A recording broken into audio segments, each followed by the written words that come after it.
From a studio high above the clouds of the Okanagan Valley, this is the Cannabis Podcast. Exploring the world of Canadian cannabis culture, one toke at a time. Now, here's your host and bud tender, Gary Johnston. And with that introduction, that would be my opportunity to say, welcome back.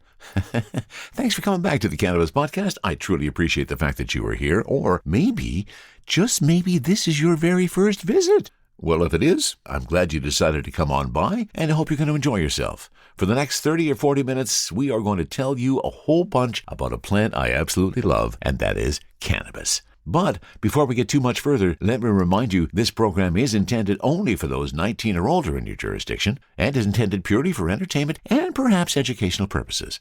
You should always consume your cannabis responsibly. In episode 152, we of course are going to recognize and chat a little about yesterday's 420, plus I have an opinion piece on 420 from my buddy David Wiley. There is no cannabis relief in the latest budget, unfortunately. I remind you about the importance of mental health, especially when it comes to cannabis. We had more places to consume this 420 than last, and a listener review of a herbal vaporizer. Plus, on Cultivar Corner, I discovered that vapes can work for me with Terra Labs Lemon Head vape. All of that and more on episode 152 of the Cannabis Podcast. As always, I want to thank you so much for being here. I truly appreciate the fact that you are a listener of the Cannabis Podcast. And I also want to thank my supporters at buymeacoffee.com/cannabispodcast. Let me thank Jordana, Keith, and Jordan. Plus, if you feel so inclined and you like what you hear, you could go there too, and you could buy me a doobie, just like Jalen did. And I hope I'm pronouncing your name right, Jalen. Jalen from Yellowknife bought me a doobie. Been listening for a few months now, loves it so much. Thank you for making such a great podcast. And I appreciate your support, Jalen. I truly do. And at Patreon, I want to thank Tony, Roger, Rob, Gage, and Lloyd for all of your support at Patreon. Plus, we're welcome a new member to the family. Let's welcome Mitchell to the Patreon family. Thanks so much for your support, Mitchell. I truly appreciate it. Your welcome package is on the way. And let me be the first to say, happy 420. Okay, in all honesty, happy belated 420. Since this episode drops the day after, I have no choice but being belated in my offering. Did you have a good 420? I hope you did. I did. I celebrated 420 in true Canadian style. I woke up, did a little wake and bake to remember that it is 420. Went around, visited a few stores to see what celebrations were going on. There were some mild celebrations going on. And then came back and started working on the podcast. It's been a good 420 for me. I hope it's been a good 420 for you. Did you attend some events in your area? Did you get together with some friends and smoke some doobies? Or did you just sit outside your backyard, smoke a joint, look up at the sky and say, it's lovely being in Canada where cannabis is legalized? Yes, there's problems. I know there's still some things we got to fix. But hey, at least we can smoke cannabis legally in this country. And that is something to celebrate on 420. So, happy belated 420. And now, let's get to our first story. And for this story, we're going to BIV.com. BC cannabis industry is calling for government action.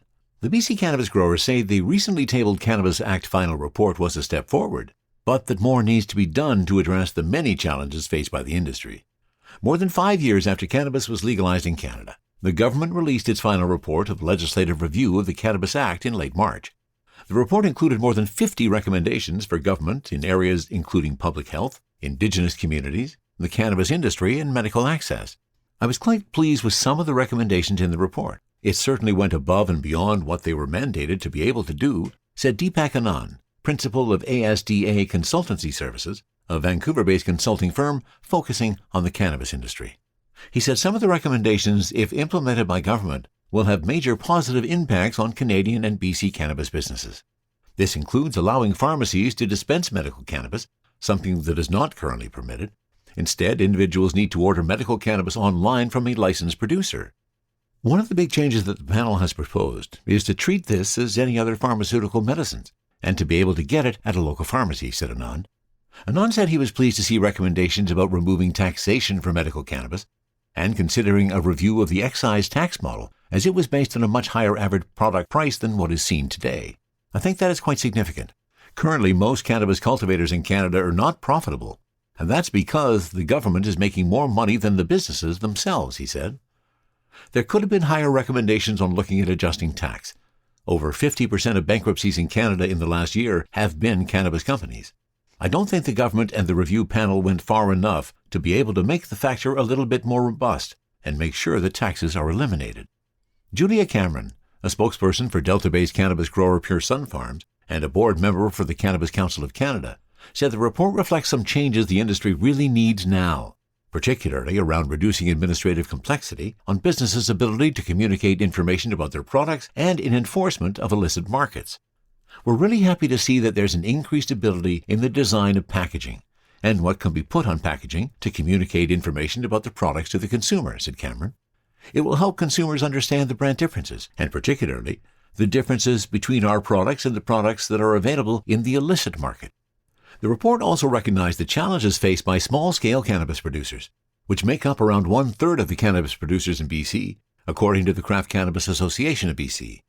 It recommends that provinces and territories consider allowing direct-to-consumer sales, including farm gate and mail orders, from smaller cultivators and processors to allow them to generate and keep more revenue than they are able to generate and keep by selling cannabis through distributors. We're forced to work with our centralized distribution system in BC and Ontario, two of the biggest markets, and they're geared towards large-scale licensed producers, so there have been many challenges for the small-scale operators, said Sarah Campbell, Director of Craft Cannabis Association of BC, which represents small-scale independent producers in the province. We would absolutely welcome any opportunity for us to keep a little bit of our money in our pockets and just to stay afloat, because there are many businesses that are shuttering their doors. However, some issues that the BC cannabis industry has long been advocating for are not included in the report, including increasing the permitted tetrahydrocannabinol, or THC, level in cannabis, according to Avant. THC is the compound responsible for the intoxication effects experienced when consuming marijuana. Companies can legally include up to a maximum of 10 milligrams of THC in a packaged product, whereas in the illicit market, a product may contain up to 100 milligrams. And let me add a sidebar here, because unfortunately this story is not entirely clear in this regard.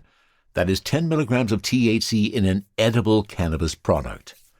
End of sidebar. Meanwhile, Kirk Tussaud, CEO of Cobble Hill, BC-based Great Gardener Farms, said he was disappointed that there weren't more concrete proposals for action on reducing some of the paperwork burdens felt in particular by microcultivators like Great Gardener Farms. For the amount of data that we are required to track as small producers, it's extraordinary. There's a disproportionate impact the paperwork burden has on small businesses, as big companies can hire a dedicated compliance officer so they can set it and forget about it, said Tussaud. We are currently operating with the two founders as unpaid volunteers.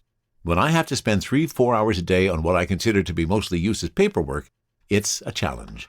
And that story again from BIV Business Intelligence for BC. Another story by David Brown from stratcan.com, and I guess this is not a surprise to anybody after the federal budget came out. As expected, the federal budget 2024 did not include any changes to cannabis excise rates. This is unsurprising, despite recent recommendations for such changes by the Federal House of Commons Standing Committee on Finance and years of industry lobbying, given the complexities of the issue. Nonetheless, some of the industry took the opportunity to highlight the issues of Canada's $1 per gram federal excise rate. David Klein, CEO of Canopy Growth, called it a missed opportunity and an oversight that signals a lack of commitment to the legal cannabis industry, as well as the jobs and economic growth we create. The failure to correct this broken tax regime and to leave other critical issues like potency limits unaddressed will continue to hinder the growth of legal cannabis business and compromises consumer access to safe, regulated products, he continued in a post shared on social media. Others had held out hope that such changes were coming. Beena Goldenberg, CEO of Organigram, had said in February that the changes proposed by the House of Commons Standing Committee on Finance were what was needed to give the industry an edge in the global market.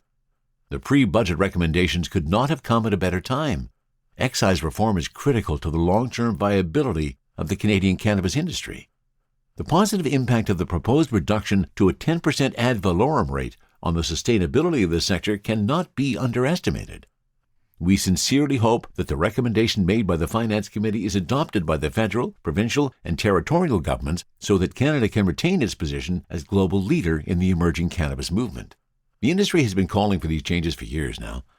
A Cannabis Council of Canada survey from 2023 said 96% of respondents viewed the current model as excessively punitive. The recent report on the review of the Federal Cannabis Act suggested changes to the excise program that would see higher rates on higher potency products, a suggestion many in the industry were unsurprisingly not supportive of. Still, as others in the industry have noted, and StratCan has covered extensively, such changes will require coordination with provincial authorities, who take home 75% of every dollar collected and are not likely to be eager to give that up. Changing the rate structure on flour to a fixed 10% model, as the Federal House of Commons Standing Committee on Finance has recommended, would affect the provinces, and is something they probably wouldn't do without provincial consent, says Trina Fraser, a partner at Brazeau Seller Law in Ottawa. While the federal government could potentially unilaterally change these rates, doing so without the province's support would likely have significant political blowback.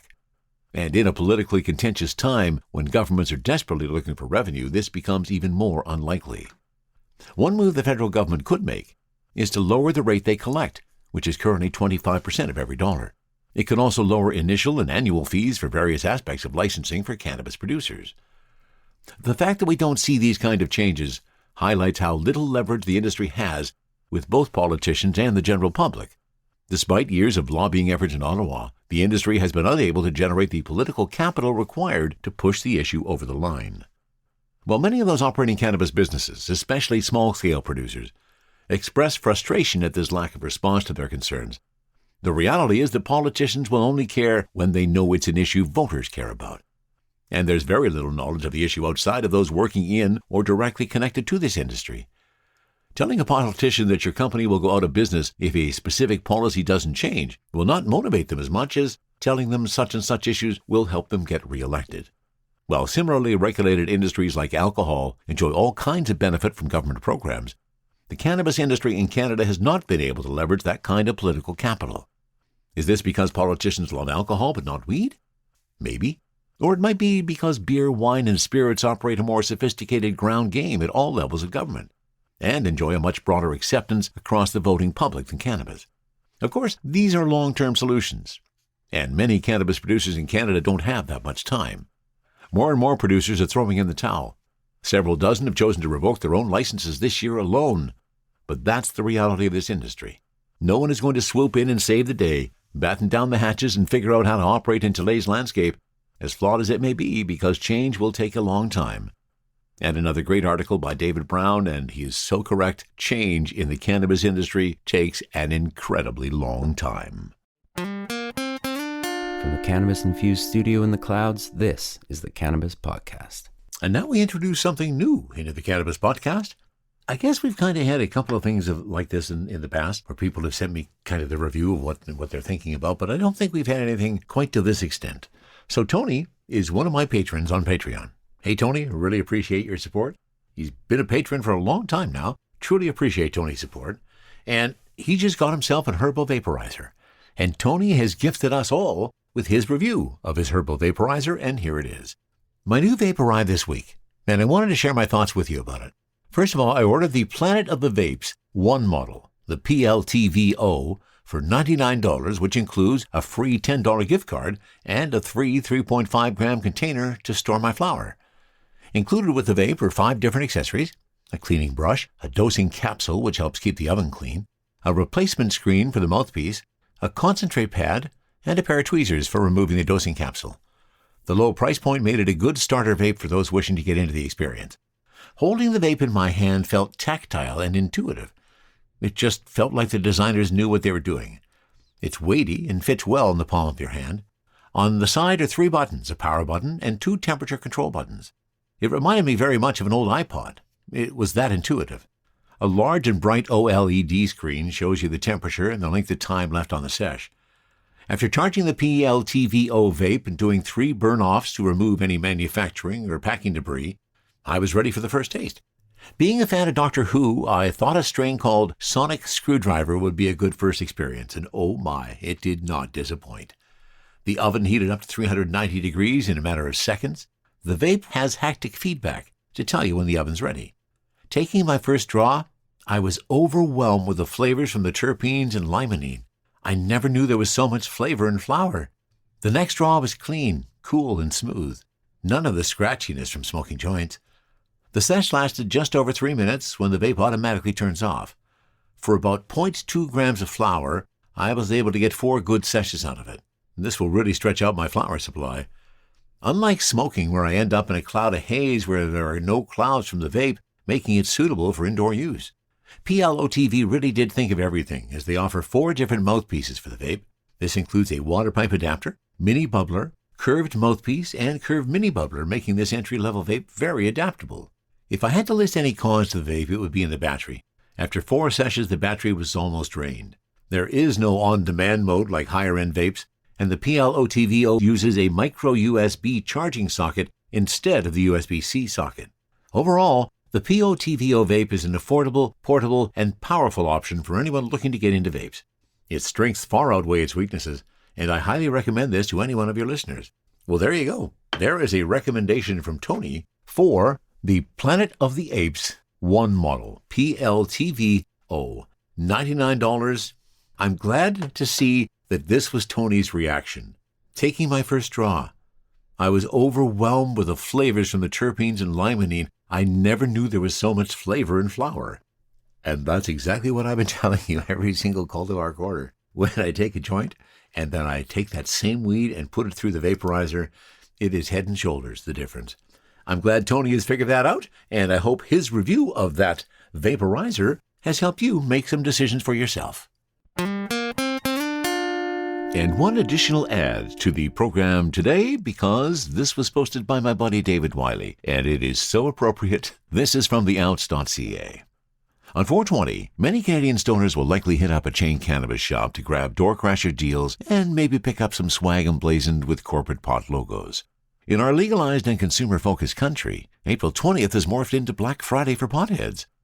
Ironically, today's iteration of 420 as a way of scoring cheap weed is a lot closer to its original roots, which trace back to the fall of 1971, when a group of California teenagers hatched a plan to raid an abandoned cannabis crop. Decades later, in the 1990s, High Times popularized the term 420. Through a reform organization called Cannabis Action Network, which was affiliated with the magazine, the date April 20 began to include political and cultural protest, with rallies and smoke-ins quickly spreading to major cities across North America. It evolved from there into a counterculture holiday, used by cannabis advocates as a platform to preach an end to prohibition. Now, after 5 years of legalization, 420 is a ho-hum holiday as weed fatigue, perhaps more aptly burnout, has set in among many who once had a passion for the plant. Empty promises made by nincompoop cannabis CEOs, chill stoners ripping each other's throats out in online forums, profit over people as historic cannabis inequities are repeated in the corporate cannabis world. It's all become so pedestrian. So when 420 rolls around these days, if you're not trying to squeeze a few scant bucks out of people's pockets, what's it even about? One could argue there's still room for protest, but it might not look like the kind of hippie bong circle you'd expect. Rather, protest comes in the form of a 420-timed opinion piece, carefully crafted by corporate communication people and posted on the paywalled Globe and Mail website, in which well-heeled Organigram CEO Beena Goldenberg takes the byline on an op-ed arguing the excise tax is eating into industry profits. Corporate cannabis needs more cash to fund their executive team's exorbitant bonuses. Doesn't look as nice on protest placards as legalize it. Truth is, 420 is evolving with the times. It's no longer about the underdog, the oppressed, the unfairly jailed. It's no longer about a crowd lighting up at the same time in front of government buildings, counting on the idea that police wouldn't arrest an entire contingent of people for huffing on a plant. Congratulations, we won! It's legal now in Canada, and it's time to come to grips with the fact that 420 is just another day to make bank. Like it or not, corporatization has become cannabis culture. And if you don't like that, protest it on 420. And I do have to agree with a lot of what David says in there. It has become definitely a corporate culture, but I don't think we have to let it stay that way. We can take 420 back, not necessarily to turn it into a protest movement, although there's still some things to protest.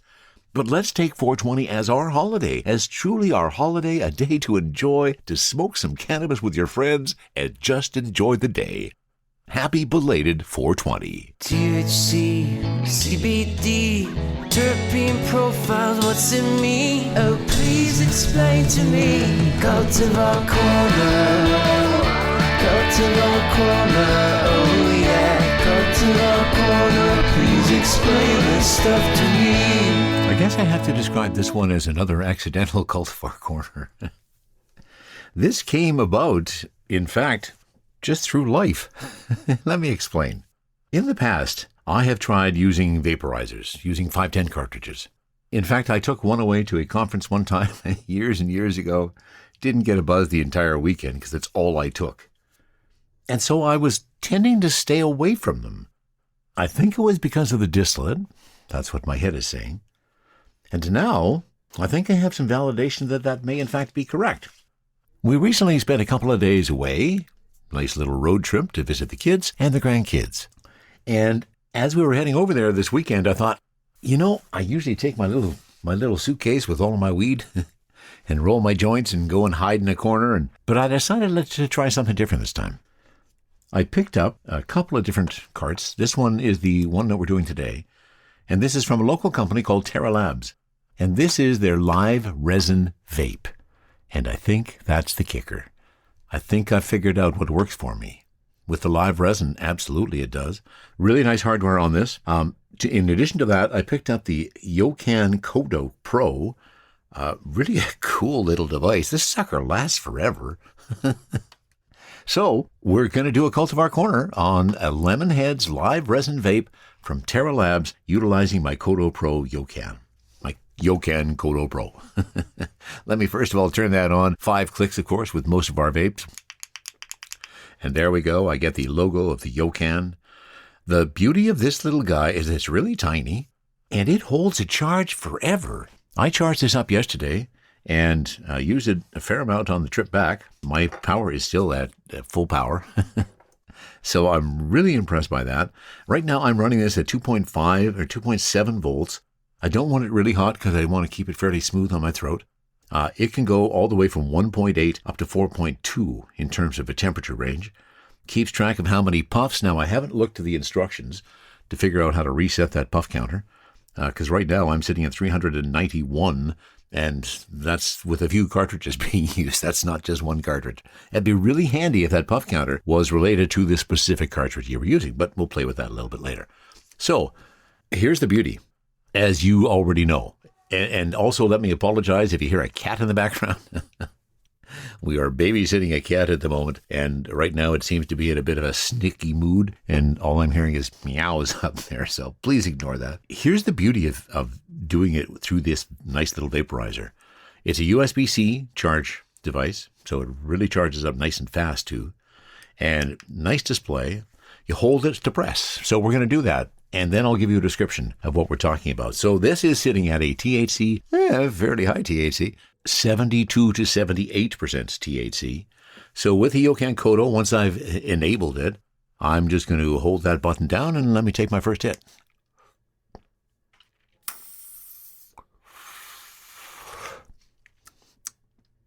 Now you may have heard, I kind of had to pop that. And that's something, of course, that 510 cartridges do.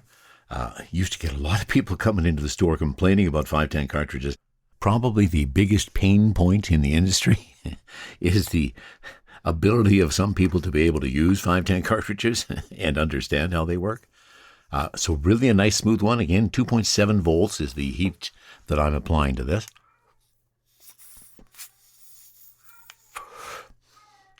And again, just ignore the cat.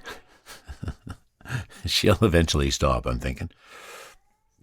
So, of course, the advantage of using a vape, and I really experienced that this weekend, the discretion that one can employ, the quickness with which one can employ and take a couple of hits and nobody even notices or smells a thing. Really, really handy from that perspective, and I used that a lot over the weekend. I, in fact, almost used up an entire cartridge over the course of 2 days, but there you go. There is still some of this left. This is the Terra Labs live resin vape. There's sativa, and this is Lemon Heads. THC sitting at 72.78%. Let's take another hit.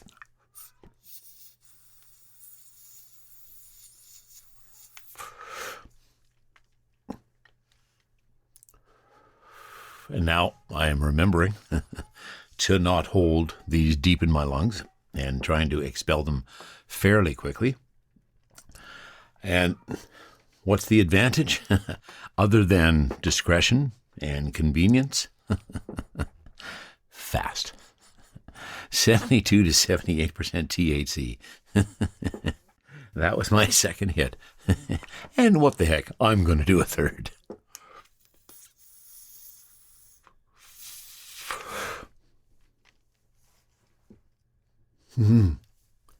Oh, I held that almost in too long.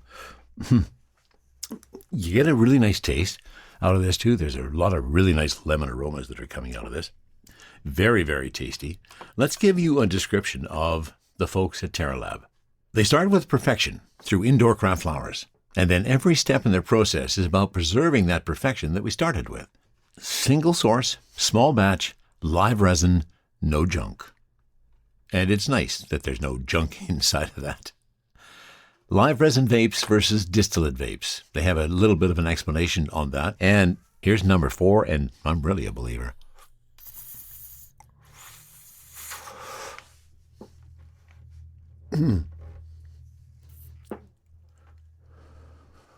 So the happy eyes are there.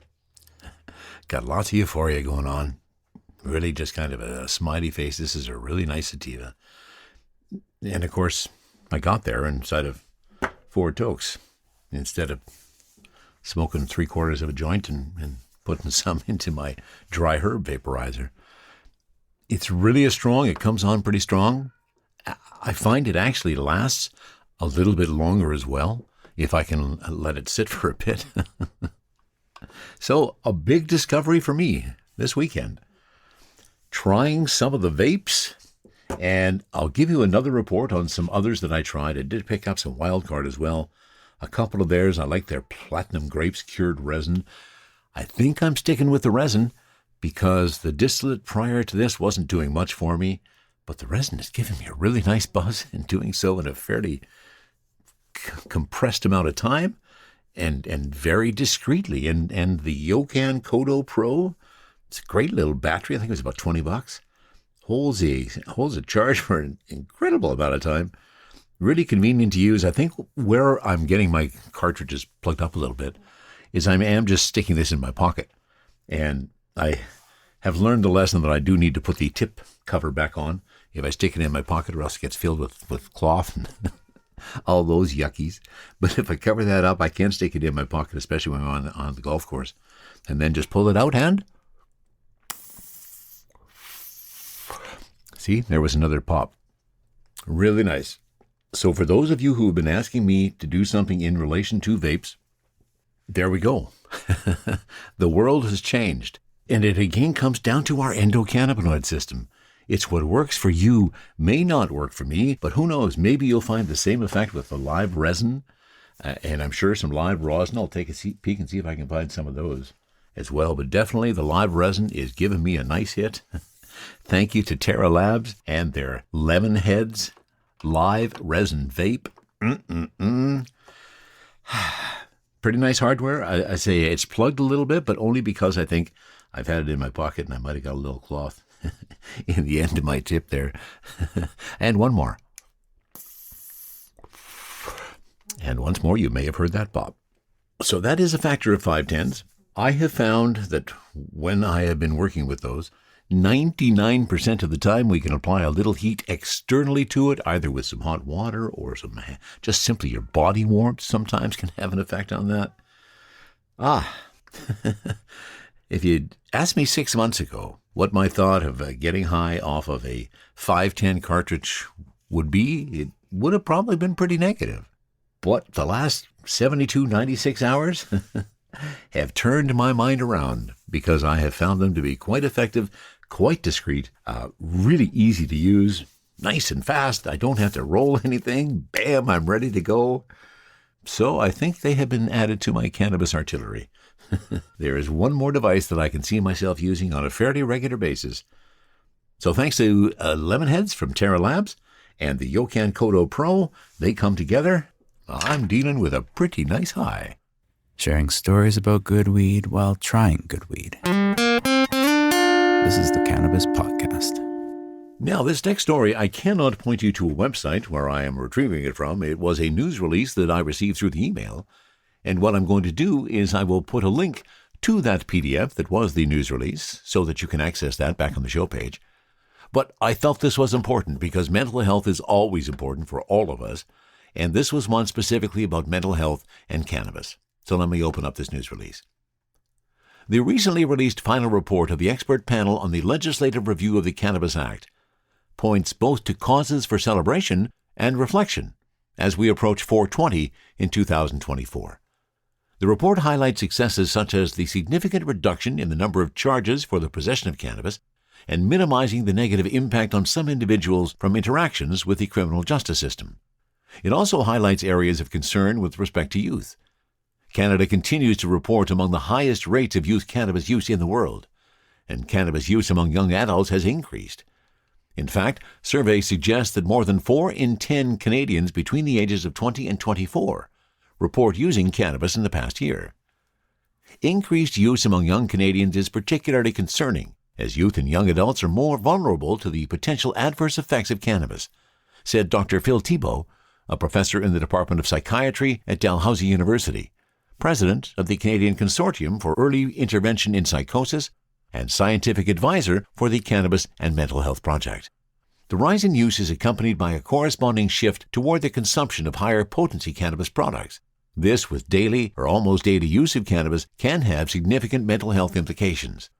At SSC, we are seeing on the ground the struggles youth and their families are facing when it comes to the longer-term risks of cannabis use, said Chris Somerville, CEO of the Schizophrenia Society of Canada. It's so important that youth are educated and can make informed decisions about the use of the substance and develop positive coping strategies and resilience.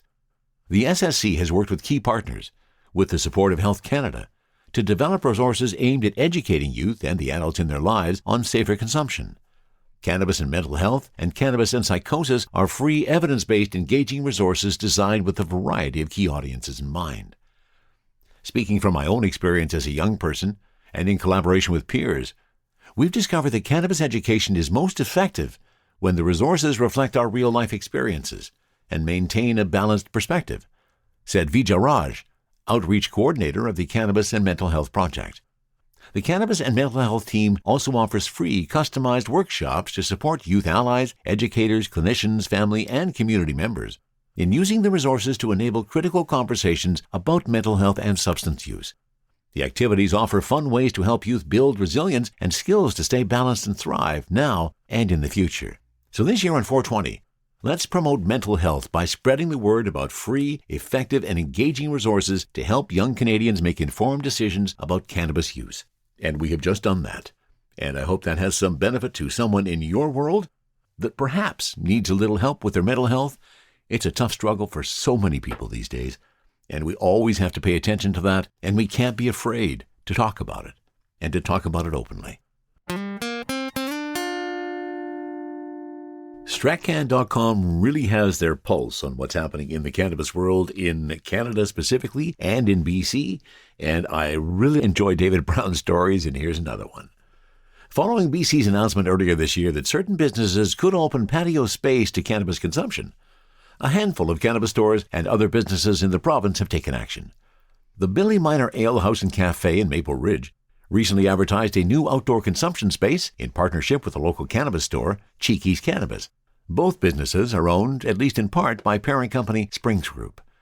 Laura Rouse, the co-owner of Cheeky's Cannabis, which also has a location in Vancouver's Kitsilano neighborhood, says the partnership with the Billy Miner will serve as a sort of pilot project to access consumer demand and troubleshoot any challenges.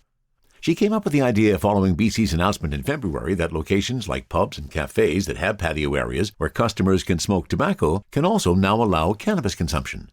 If it goes well at the first location, Russ says she hopes to expand to another pub in Maple Ridge, as well as a new location in Mission near a new store they plan to open in the future. The current and proposed locations are all in coordination with the Springs Group, which Rouse says has been very helpful through the process. We're very grateful to have their support. When I first heard about the amendment, I thought this just makes sense. They already have the space. They have these pubs where people are smoking. Why not enhance the smoking patios and become a little more like a lounge? Set some games up. Make it more appealing to this generation. Rouse says she was inspired by other cannabis consumption spaces she's visited, including in the U.S., which gave her a vision of a different kind of community consumption space than how many bars are currently set up. One location in Palm Springs, California, the 420 Bank, was particularly eye-opening. To me, that's my inspiration, is what she's done there. There's games, good ventilation, very open and welcoming. I really think this is the future of pubs. People don't want to just sit around and drink anymore. I think people are interested in having something else to do, and this just makes it more cannabis-friendly. Seed & Stone, another small cannabis chain with a handful of locations in BC, is currently developing a similar space at a cannabis store it operates in partnership with the Songhees First Nations on Vancouver Island. Vikram Shadiva, the founder and CEO of Seed & Stone, says he's working with the local leadership to develop a space with a food truck and an area where customers can enjoy cannabis. Sam Jones, the owner of 2% Jazz Coffee, a cafe in Victoria, also began hosting cannabis-themed events in April. It's a very casual affair, Jones explained to StratCan earlier this year. There's no smoking indoors at all. No buying, nothing like that. It's just an open cafe where people can go out on the patio and smoke a joint. Then you can come back in and enjoy a coffee and some good conversation. Instead, he works with local cannabis companies who help host the event, which can serve as a learning session for those interested. We just wanted to provide a space where the idea of having a joint can be normalized. Further north on the island in Cumberland, the owner of cannabis store True Green Cannabis is helping to develop a community space in the property next to their store that will feature a cannabis consumption space, which store owner Michael Arnia plans to soft launch for April 20th. Mariana Wolf, the owner of Cannabis Cottage, a cannabis store in Penticton, is hosting a grand opening for their own outdoor consumption space in front of their store on April 20th. This was what we were hoping to do from the beginning, Wolf told StratCan. We secured a space with the hope that at some point the government would allow for consumption spaces as well. So right now we're just jumping over the moon. Back in Maple Ridge, Rouse says the ultimate goal is to provide a comfortable place for people to consume cannabis outside of their homes without being pushed back into a back parking lot or alley. My goal is for people to be comfortable, and I think this is a chance for a lot of pubs and similar businesses in BC to bring people back after COVID. And of course, you can also hear about the Cannabis Cottage opening up their cannabis consumption space on the Cannabis podcast. And that was back in episode 146 when we spoke with Jamie Miller-Haywood. I am so stoked that we have finally reached this point that these are opening up all around the province. There is finally an opportunity to go and actually smoke some cannabis without hiding in your house, or as they say in this story, heading down a back alley and hiding where no one can see you. It's been a long time coming, and I'm glad we have finally reached this point where this is starting to get better. Exploring the world of Canadian cannabis culture, one toke at a time. This is the Cannabis Podcast. And we picked this story up from stratcan.com, and this story written by Sarah Clark. In its most recent quarterly report, Avant Brands reported $8.1 million in net revenue and $1.2 million in net income.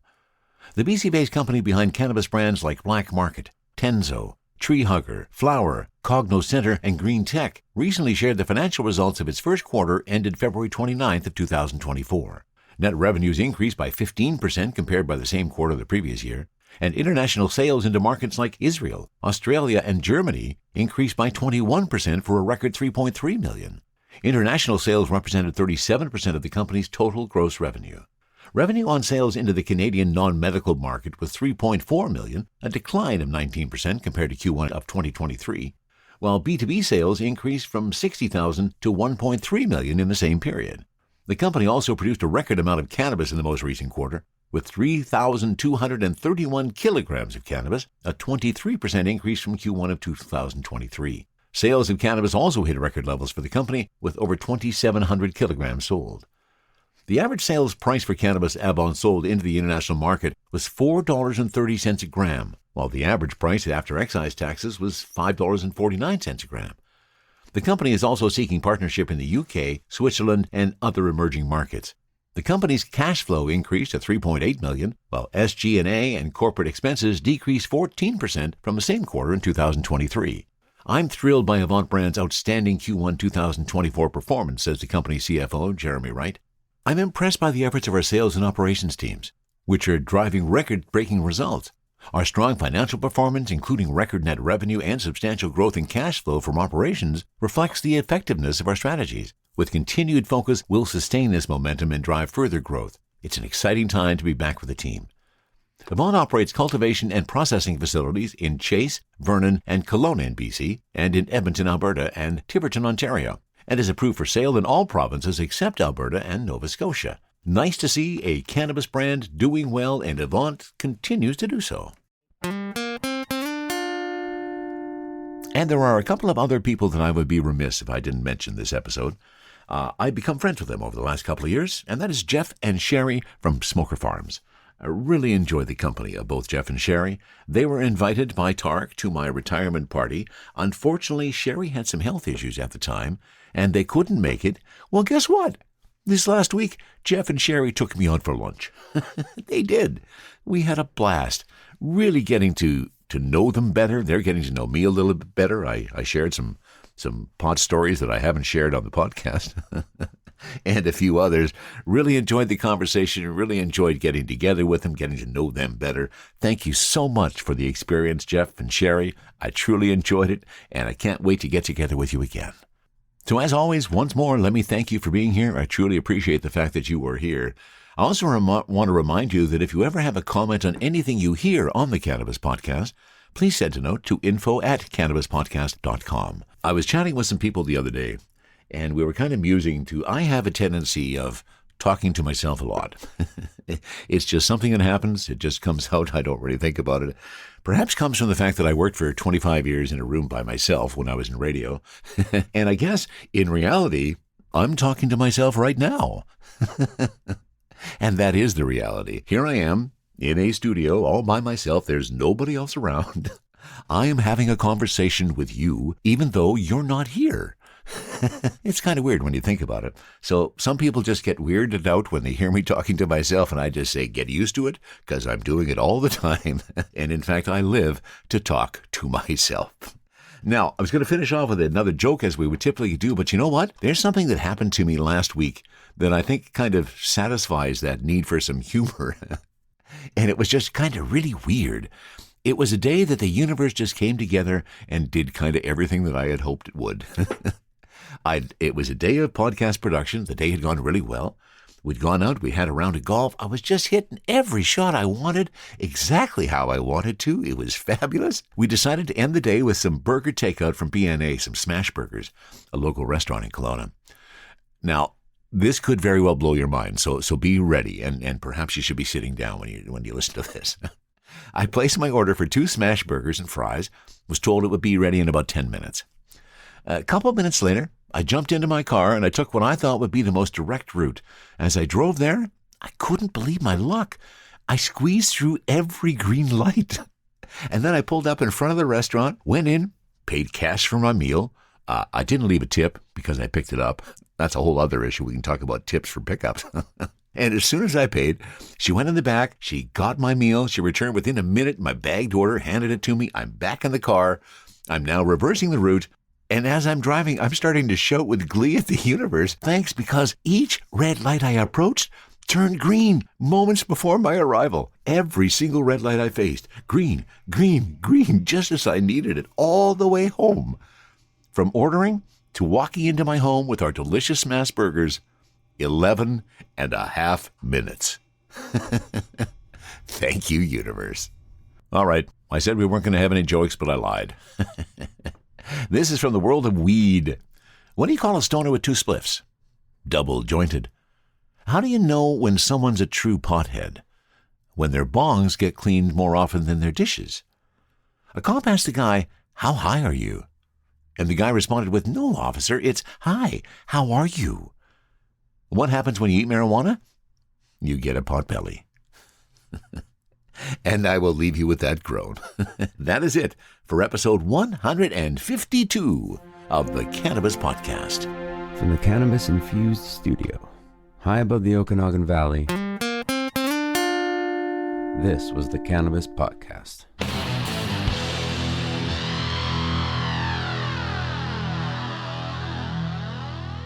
Thanks for listening to today's show. To check out more great cannabis podcasts, go to podconnects.com. Here's a preview of one of our other shows.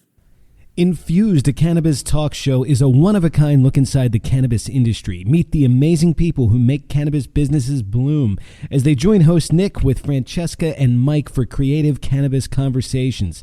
Get an honest look at the business of cannabis, including trends, best and worst practices, products, education, and advocacy. Whether you're canna curious or running a cannabis, Infused has canna conversations that count. Infused is available on YouTube and is now streaming as part of the PodConnects network.